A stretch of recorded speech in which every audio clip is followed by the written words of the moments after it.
According to some of the witnesses, there was a close encounter of the third kind. It sounds like a B science fiction movie. It just does, but there they were, and they weren't from here.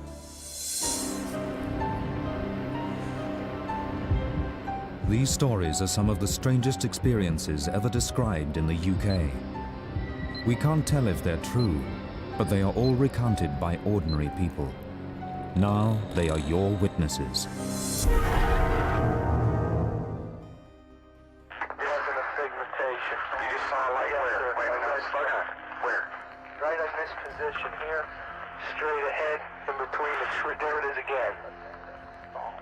This unique audio recording is of conversations between US Air Force soldiers and their superiors as they investigate a series of strange lights in the UK's most outstanding and controversial UFO encounter, the Rendlesham Incident. Yeah, it's a strange, small red light. Looks to be maybe a quarter to half mile, maybe further out. Still getting a reading on the meter, about 2 clicks. Over 3 nights, up to 40 US Air Force personnel from bases in Suffolk saw strange lights nearby. There are many conflicting accounts and interpretations of what actually happened in the forest. Even those who believe that something unusual happened do not all agree. Former Airman Larry Warren was one of the witnesses who came forward. On December 28, 1980, at that period in time, I was a security policeman at RAF Bentwaters, and I had a secret clearance. I was an airman first class, and I was assigned a D flight. That night, I showed up at 11:30 on the Bentwaters flight line for guard mount. I was in a 5-man group, and I was told to move off into the forest. The big event took place on the night of the 28th and the early morning of the 29th of December. This is when the huge spaceship landed. It was about 30 foot wide and multiple colors, sort of spinning if you like, and there were about 30 to 40 witnesses in this incident. I think it's something other than the ground. I think it's something variable here. The first 2 witnesses that were involved in this incident were told to go out to investigate lights over the forest. There's no doubt about it. There's some type of strange. The first thing I saw was a probably 50-foot across diameter, yellowish green translucent object on the ground. It was probably a foot in height. It was attached to the ground. It wasn't hovering above it, but had shape and definition. You could see through it at times periodically, and the lights went from green to yellow mist, is all I can describe it as. It was like a platform, but fluid. Beyond all this was a farmer's house, and there was a light on the second floor. There was a car in the driveway, and there were people probably outside watching this also. We do have evidence that the first incident took place because we've got the photograph of the landing site. Also, a patrol went out following this and took radiation readings. Your glow with a red flash. I just crossed the creek. On the 29th of December, 2 days after the original sighting, the soldiers took radiation readings and mounted cameras in the area to see if they could make some sort of sense of the situation. To my right, there was a motion picture camera on a tripod, and someone else had, at that time, a video camera filming everything I'm about to describe. That night, Larry Warren claims he witnessed alien life forms. The place of the explosion of light was this triangular structured object that had like a rainbow effect on it. It had boxes and pipes or things on its surface. It looked very heavy. It looked very old. I had this feeling it was this old thing. I don't know why. Time seemed to be at half speed. I wasn't looking at this as a rational, normal person. I don't know how it affected others. There was no heat. There was no sound that I can recall. In fact, everything was almost like in a vacuum. Weird.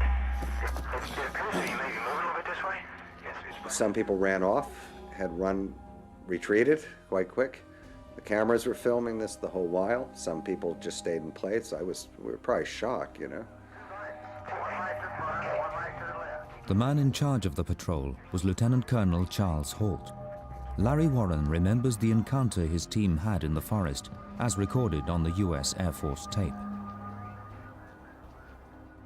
Halt's tape actually describes the beginning of this event, as seen from about 200 yards away through the trees, where the red light comes in and then there's an object or something explodes, and that's what they were seeing in Capel Green through the forest. Okay, we're looking at the thing. We're probably about 200 to 300 yards away. It looks like an eye winking at you. It's still moving from side to side.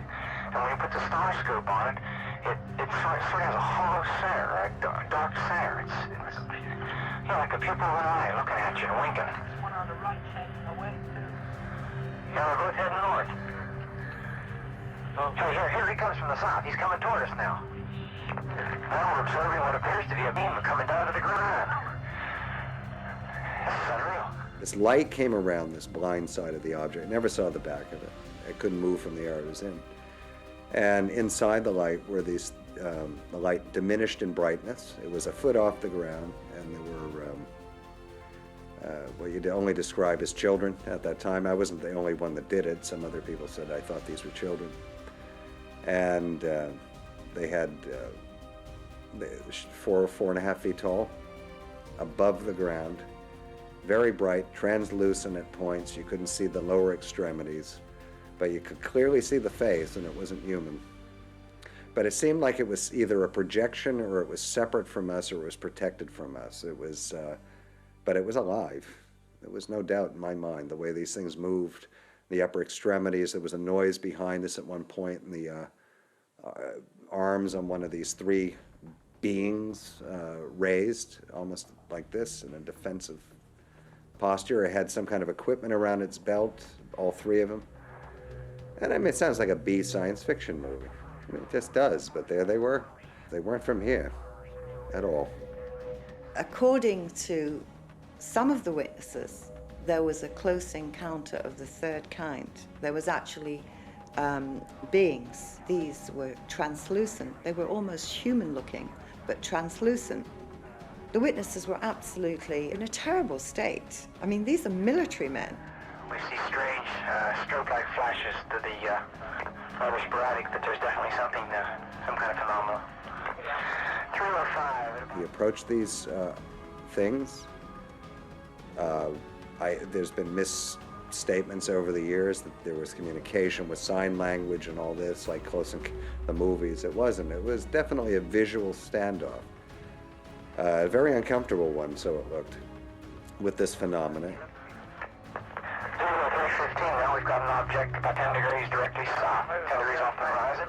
Some of the other people looked totally buried, like everything they knew collapsed. It was done.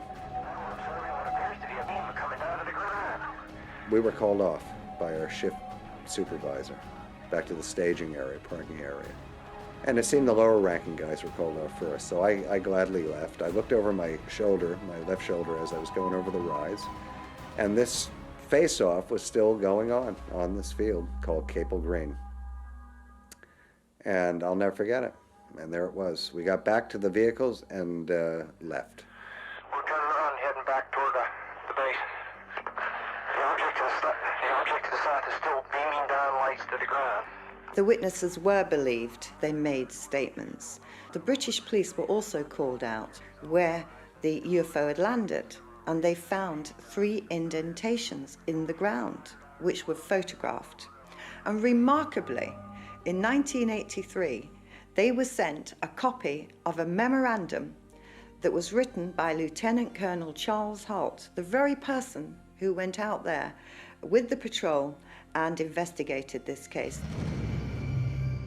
For many years, the truth behind Britain's equivalent to Roswell remained surrounded in secrecy, closely guarded by both the British and US governments.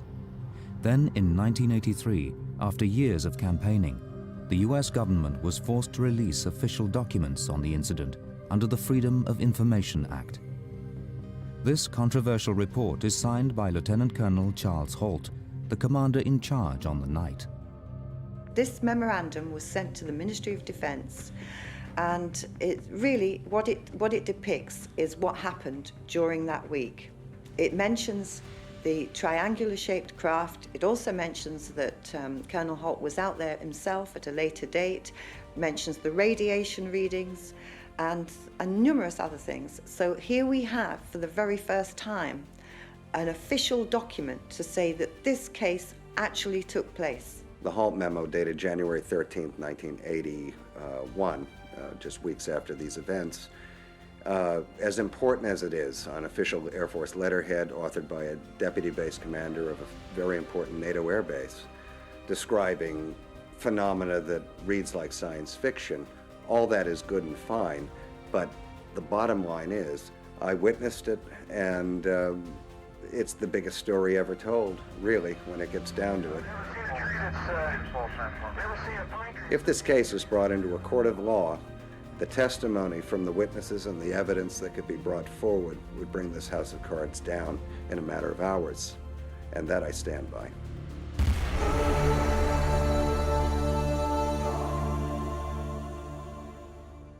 Over 3 nights in December 1980, a series of strange lights was seen at a US Air Force base near Rendlesham Forest in Suffolk. The lights were investigated by military police, but they could find no explanation for the extraordinary sights. In an official memo written by Lieutenant Colonel Charles Holt, he described his men as reporting seeing strange objects in the woods. Early in the morning of December 27th, 1980, approximately 0300 hours local, 2 USAF security policemen, the individuals reported seeing a strange glowing object in the forest. The object was described as being metallic in appearance and triangular in shape. 150 feet or more from the initial, I should say, suspected impact point. Heavy lift car takes it to that Itself had a pulsing red light on top and banks of blue lights underneath. The object was hovering or on legs. As the patrolman approached the object, it maneuvered through the trees and disappeared. The next day, according to Holt, the site was checked for evidence of anything unusual. 3 depressions, 1.5 inches deep and 7 inches in diameter, were found where the object had been sighted on the ground. Checked for radiation.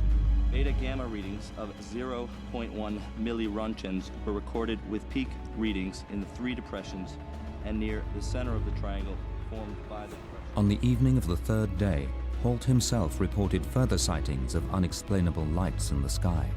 Sunlight light was seen through the trees. It moved about and pulsed. At one point, it appeared to throw off glowing particles and then broke into 5 separate white objects.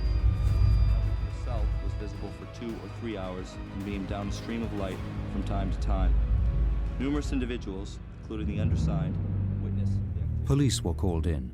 After their initial examination, they found nothing significant. They decided that they too could see nothing further to investigate. Now, the British police were also called out on the night, on the time it took place, but they were actually called at 4 a.m. in the morning when it was all over. So what we have now is a police officer who's saying, oh, but there was nothing there when I went out to investigate it. But of course it was all over by that time. The official line was that the lights had an innocent, rational explanation, possibly the beam from a nearby lighthouse, but some still think differently. Throughout the last 20 years, gradually some of the witnesses have come forward and started to talk about what happened. One of the witnesses was told that what he had seen was the beam from the nearby lighthouse. Now, this is 5 miles in the distance. He said, no, I did not see a lighthouse beam. What I saw was an unidentified craft. They kept on, and in the end, he finally said, okay, it was the beam from the nearby lighthouse. He was so upset about this that when he was returned back to his quarters, he actually thought of going AWOL. Official reaction from the US Air Force and the UK Ministry of Defence was the same and remains so to this day. The Ministry of Defence have denied this incident took place. In other words, they just say, oh, it was lights in the sky. It was of no defence significant. No matter how many times people talk about it, no matter how many witnesses come forward, the Ministry of Defence continued to deny that this incident took place. The Ministry of Defense statement was clear and unambiguous. The lights posed no threat. The Ministry of Defense examines any reports of unexplained aerial sightings it receives solely to establish whether what was seen might have some defense significance, namely, whether there is any evidence that the United Kingdom's airspace might have been compromised by hostile or unauthorized air activity. The judgment was that there was no indication that a breach of the United Kingdom's air defences had occurred on the nights in question, and no further investigation into the matter was deemed to be necessary. The government of Great Britain has always said these events were of no defense significance. And I countered that by saying we had the largest backline supply of tactical nuclear weapons in NATO secretly housed in East Anglia. These objects were flying with impunity over the weapon storage areas, firing beams of light down to the ground at these hardened weapon storage areas, adversely affecting the ordnance in. That sounds to me like it's extreme defense significance. There are actually a number of reasons why the British and American governments would not want to admit that this very powerful incident took place. At that particular time, it was the height of the Cold War. The bases deployed nuclear weapons that we weren't supposed to know about. There was a lot of conflicts going on in the world, but if you actually look back on the historical records on ufology, you will realize that every case is being covered up, including, of course, Roswell. I've never seen a tree that's, never seen a pine tree that's been damaged react that fast. So is this Britain's Roswell? The conspiracy theorists and believers had a field day. Though they don't all agree, they felt they had credible eyewitness evidence of sightings of alien craft. But the Ministry of Defense and US Air Force still maintain that there was no threat to air defenses, even though nuclear weapons were stored nearby. There could be a whole host of reasons why we're talking about a cover-up. It could, in its simplest form, be bureaucracy. It could be red tape, and it's nothing more than that. I mean, our own Official Secrets Act here in the UK buries things for years. Some of it is quite trivial, and there's no reason why it shouldn't be released. It's just that that's the way bureaucracy works. Again, it could be that that's the way bureaucracy works regarding the Rendlesham events. Alternatively, it could be that there was no aliens involved at all, that the events in question were something that our own military forces were experimenting with, playing around with, that went wrong. So therefore there's a reason for hiding this. Military blunders in the past have been hidden for a long, long time. Again, if it is an alien presence, who knows the reasons why this may be kept secret. Amid the many conflicting stories of the Rendlesham incident, whether it was a lighthouse beam or other rational explanation, Larry Warren still believes that he saw alien beings that night. To the best of my knowledge, Larry's the only one that actually states that aliens were there at the time, were responsible for this, that he physically saw aliens. I'm not sure that any of the other witnesses to these events even talk about aliens. But to be fair to Larry, he said on many occasions that if you take Larry Warren out of the whole Rendlesham story, there is still a story there. And he's absolutely 100% correct. How do I know the truth on these events? I know from firsthand experience, and 23 years later, I'm looking for answers still. I was 19 years old when it happened. I'm in my 40s now, and I'm still looking. And I think everyone else that went through them in their own ways are doing the same thing. I don't know what the great truth of who they were that was there. I know the object I saw was not built in Detroit, and I know the pilots weren't lighthouse keepers. It's to be funny about it, but the explanations, the counter-explanation, are more ridiculous than the fact that there was a non-human presence in that forest on the night I was involved, and that was the third night that involved the most participants. I've named them for years, long before this was any part of pop culture at all.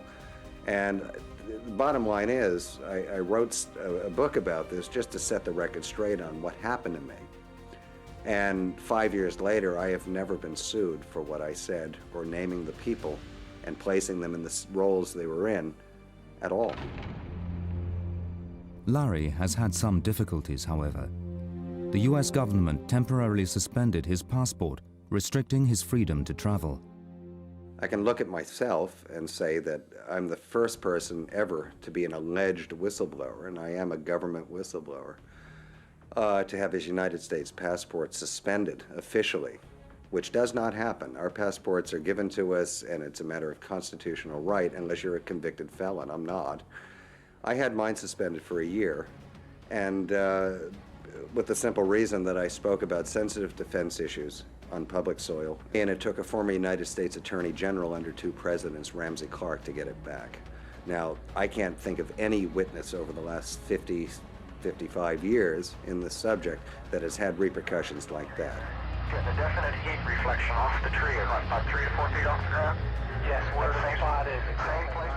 20 years after the event, the Ministry of Defense released documents relating to the Rendlesham incident. But this was not enough to satisfy the believers. There were more than 150 documents, but there were really only 12 documents that were very important to the case. Most of them were just letters from the public or letters from MPs.